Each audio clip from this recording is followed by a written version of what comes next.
As an architect, I was used to designing spaces, crafting structures to embody harmony and purpose. But here I was, unexpectedly, in the role of a bride, envisioning my wedding as the most meticulously crafted day of my life. Each detail, from the floral arrangements to the curated playlists, had been planned down to perfection. In my mind, it would unfold like a scene from a romance novel, a celebration where love triumphs over all. My fiancé, Tyler, an engineer with a logical mind that perfectly complemented my creativity, waited for me at the altar. His usual steady smile seemed tense, as if he was carrying an invisible weight. As I walked in the aisle, a sense of unease crept over me. Tyler's gaze held a distance, a look I tried to dismiss as wedding jitters. Then, I caught sight of his mother, Betty, whispering to a guest, her face tinged with a hint of disapproval.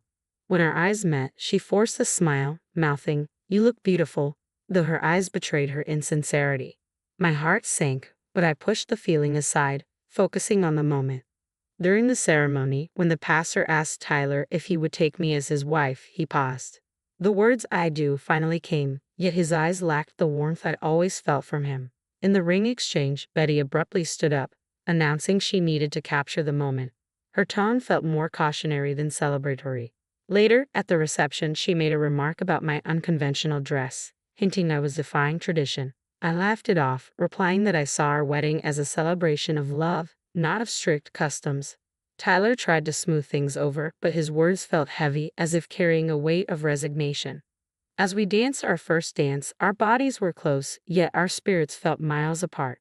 The song that was meant to symbolize our love now seemed like a hollow echo, and when Tyler whispered, "Are you ready for forever?" the vastness between us felt overwhelming.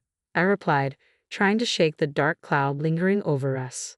But deep down, I sensed something had already shifted, even as friends and family toasted to our new beginning.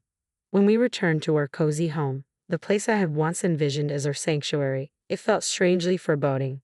The walls that I thought would safeguard our happiness now seemed like the bars of a cage, foreshadowing an uncertain future.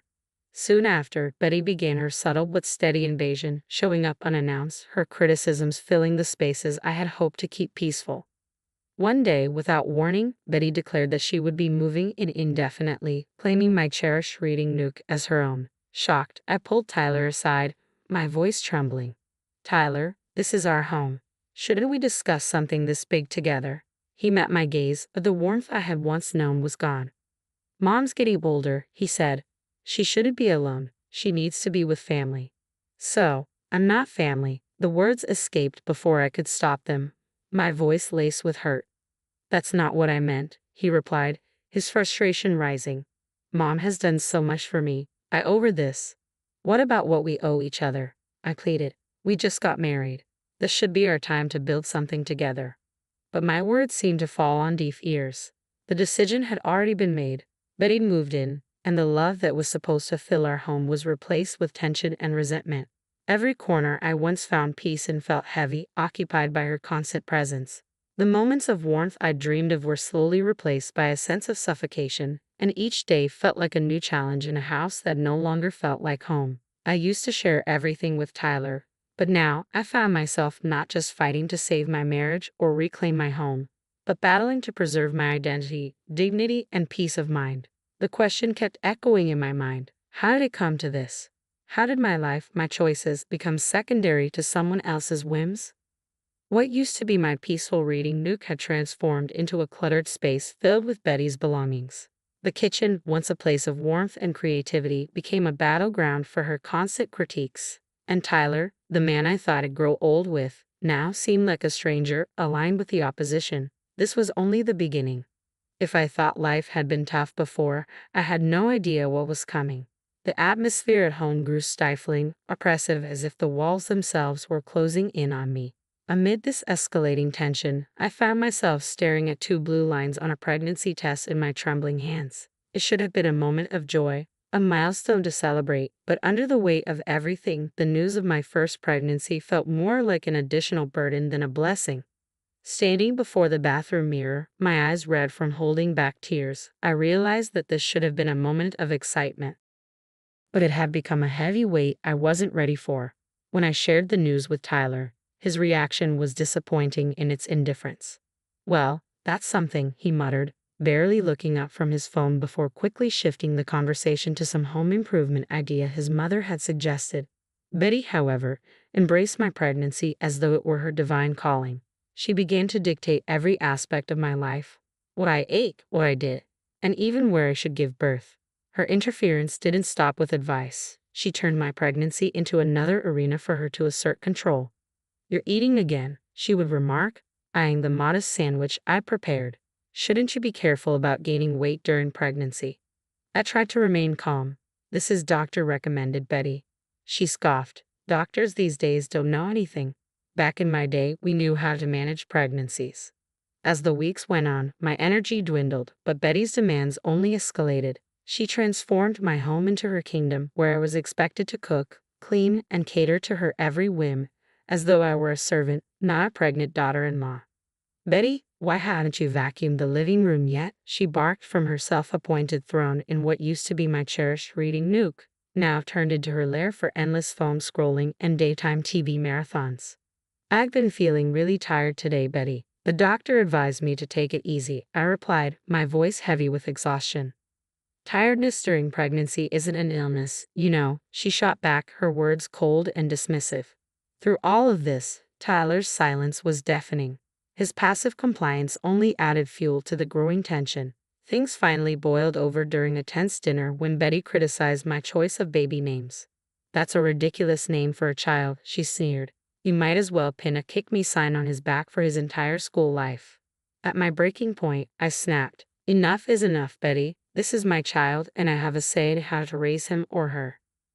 Her eyes flared with anger, and her voice escalated. Tyler, as always, intervened, not in my favor. "Mom, you're being emotional. She's just giving her opinion," he said, looking between Betty and me, then around the house, which had become my prison. I felt trapped, humiliated, isolated. The reflection in my tarnished wedding ring showed a woman I barely recognized, someone who was losing everything that once defined her.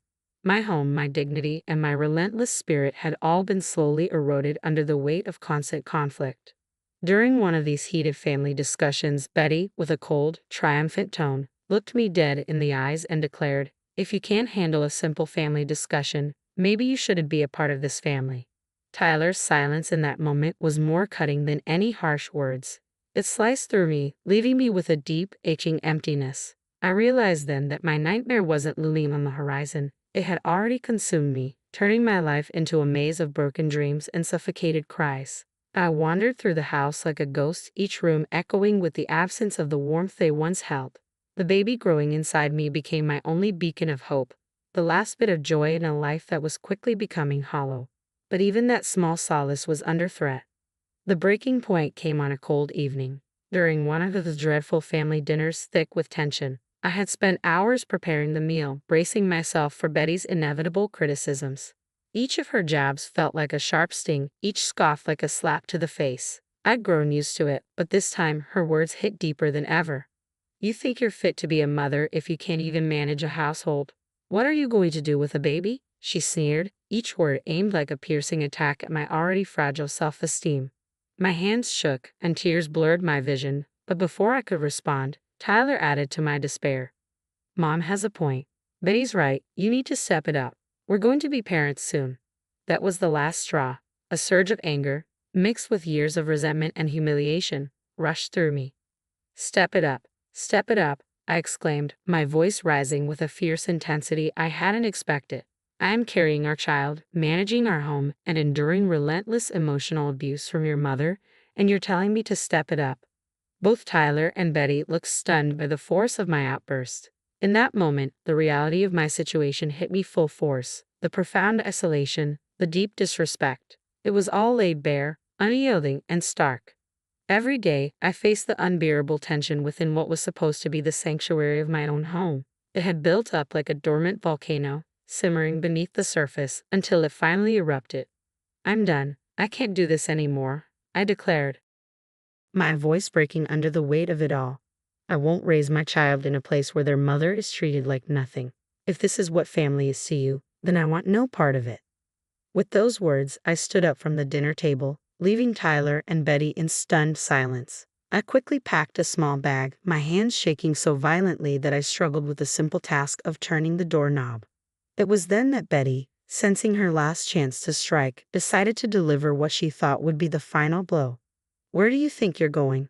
This is Tyler's house, not yours," she sneered. I turned to face her, meeting her gaze with unwavering resolve.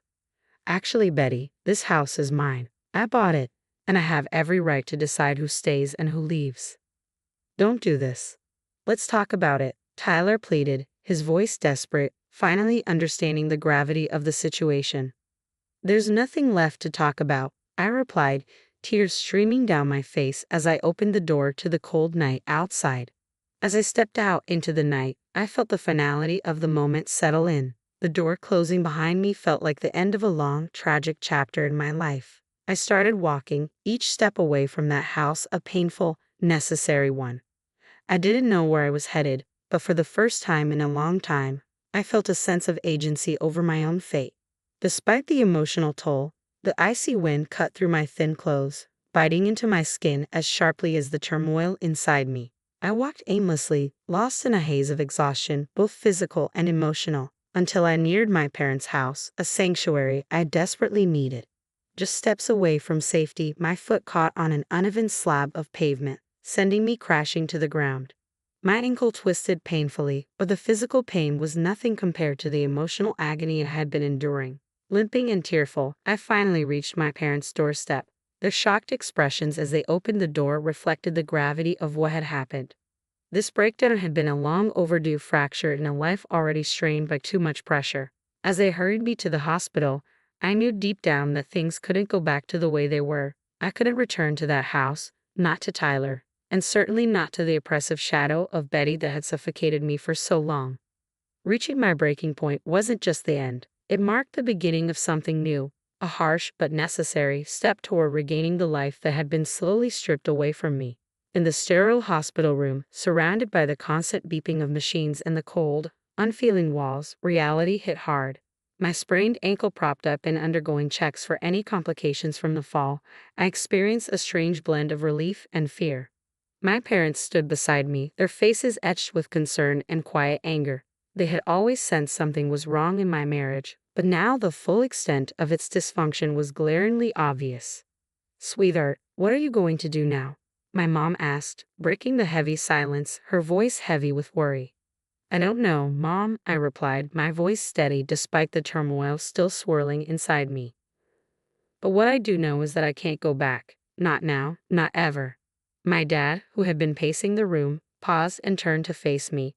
"Your mother and I will support whatever decision you make," he said, his voice calm yet heavy with concern. "But you need to think about your future, and the future of your child." I nodded, my mind a labyrinth of uncertainty, filled with countless possible paths, each shadowed by doubt, but also touched by the promise of something new, something free. As we spoke, my phone buzzed with a message from Tyler. "Betty, where are you? We need to talk."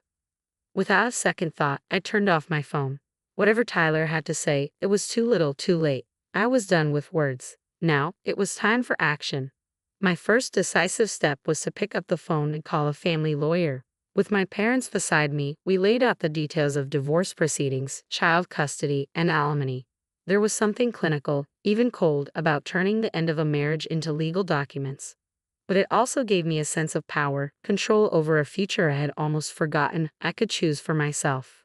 For the first time, I was taking charge of my life, prioritizing my well-being and that of my unborn child. A week later, Tyler and Betty were served with divorce papers.